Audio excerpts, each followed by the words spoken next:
राधे राधे दोस्तों, स्वागत है आप लोगों का हमारे YouTube चैनल में। दोस्तों, रामपुर गांव के मुख्य बाजार में स्थित एक बड़ी और प्रसिद्ध दुकान थी, रामकिशन जनरल स्टोर। यह दुकान अनाज, मसाले, कपड़े और घरेलू सामान का मुख्य केंद्र थी। दुकान का मालिक रामकिशन अपनी चतुराई और व्यापारिक कौशल के लिए दूर दूर तक मशहूर था। रामकिशन का स्वभाव ऐसा था कि वह किसी से कम नहीं था। उसकी होशियारी और त्वरित निर्णय लेने की क्षमता ने उसे पूरे इलाके का सबसे भरोसेमंद व्यापारी बना दिया था। गांव में हर साल एक बड़ा मेला लगता था, जहां दूर दूर से व्यापारी आते थे। इस बार रामकिशन ने तय किया कि वह मेले में अपनी दुकान लगाएगा और ग्राहकों को अपनी गुणवत्ता दिखाएगा। लेकिन समस्या यह थी कि मेले में उसके विरोधी व्यापारी, खासकर घनश्याम, पहले ही पहुंच चुके थे। घनश्याम ने अपने सामान के दाम इतने कम कर दिए कि ग्राहक उसकी तरफ खींचने लगे।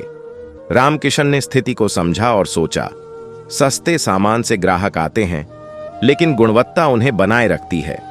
रामकिशन ने अपनी दुकान पर एक बोर्ड लगाया, हमारे सामान की गुणवत्ता की गारंटी, खराब निकलने पर पैसा वापस।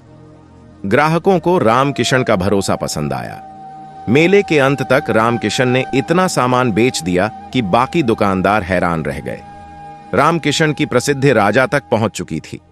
एक दिन राजा के दरबार से संदेश आया कि महल के लिए बड़ी मात्रा में मसाले और अनाज चाहिए। राजा के लिए व्यापार करना आसान नहीं था, क्योंकि दरबार के लिए उच्च गुणवत्ता की चीजों की आवश्यकता होती थी। रामकिशन ने अपने सबसे अच्छे सामान का चयन किया और महल में भेज दिया। राजा ने सामान की गुणवत्ता देखकर उसकी प्रशंसा की, लेकिन रामकिशन के विरोधियों ने राजा के कान भरने शुरू कर दिए। उन्होंने कहा, रामकिशन अनाज में मिलावट करता है, उसकी चीजें सस्ती लगती हैं, लेकिन असल में घटिया होती हैं। राजा ने रामकिशन को दरबार में बुलाया। रामकिशन ने अपने अनुभव और आत्मविश्वास से कहा, महाराज, मेरी हर चीज का परीक्षण करवा लीजिए। अगर एक भी चीज घटिया निकली तो मैं अपना व्यापार हमेशा के लिए बंद कर दूंगा। सभी सामान की जांच हुई और सब कुछ शुद्ध निकला। राजा ने रामकिशन को दरबार का आधिकारिक व्यापारी घोषित कर दिया। गांव में एक बार भीषण अकाल पड़ा। बारिश न होने के कारण फसलें बर्बाद हो गईं।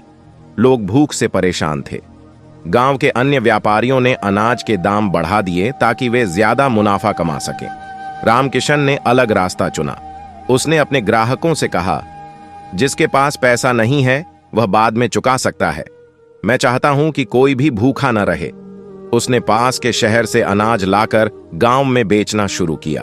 उसने दाम भी बहुत कम रखे। कुछ व्यापारियों ने उसे ताना मारा, तुम घाटा कर रहे हो, इससे तुम्हारा व्यापार खत्म हो जाएगा। रामकिशन मुस्कुराया और कहा, व्यापार सिर्फ मुनाफे के लिए नहीं, भरोसे के लिए होता है। जो आज मदद करूंगा वही कल मेरी ताकत बनेगी। रामकिशन के विरोधी, खासकर घनश्याम, उसकी सफलता से जलने लगे थे। उन्होंने गांव में अफवाहें फैलानी शुरू कर दी कि रामकिशन नकली मसाले बेचता है। एक दिन गांव के सरपंच ने रामकिशन को बुलाकर पूछा, क्या यह सच है कि तुम मसालों में मिलावट करते हो? रामकिशन ने कहा, सच्चाई अपने आप सामने आ जाएगी। मैं सबके सामने अपने मसालों की जांच करवाने को तैयार हूं। गांव के चौराहे पर सभी व्यापारी इकट्ठा हुए। रामकिशन के मसालों की जांच की गई और वे बिल्कुल शुद्ध निकले।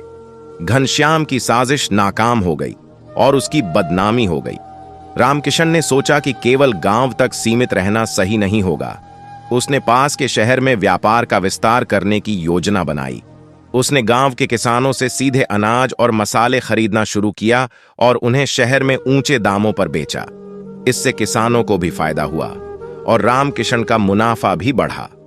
उसने व्यापार में एक नई नीति बनाई, गुणवत्ता और ईमानदारी से समझौता नहीं। एक दिन अंग्रेज अफसर ने रामकिशन को बुलाया और कहा, हमें ब्रिटिश सेना के लिए बड़ी मात्रा में चावल और मसाले चाहिए, लेकिन यह सौदा तुम्हारे लिए आसान नहीं होगा। अगर सामान की गुणवत्ता खराब निकली तो सजा मिलेगी। रामकिशन ने यह चुनौती स्वीकार की। उसने अपने सबसे अच्छे चावल और मसाले भेजे।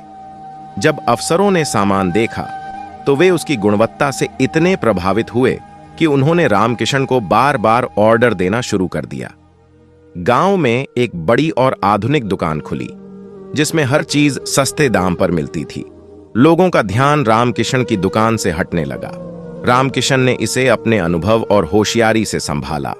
उसने ग्राहकों को विश्वास योजना दी। अगर कोई सामान खराब निकले तो वह 2 गुना पैसा वापस करेगा। उसने सदस्यता कार्ड भी शुरू किया, जिससे नियमित ग्राहकों को छूट मिलती थी। धीरे धीरे ग्राहक फिर से उसकी दुकान की तरफ लौटने लगे। नौ सफलता और सम्मान। रामकिशन ने अपने जीवन में कई उतार चढ़ाव देखे। उसने न केवल व्यापार में सफलता हासिल की, बल्कि गांव के लोगों का दिल भी जीत लिया। उसकी ईमानदारी और चतुराई के कारण उसे रामपुर का हीरा कहा जाने लगा।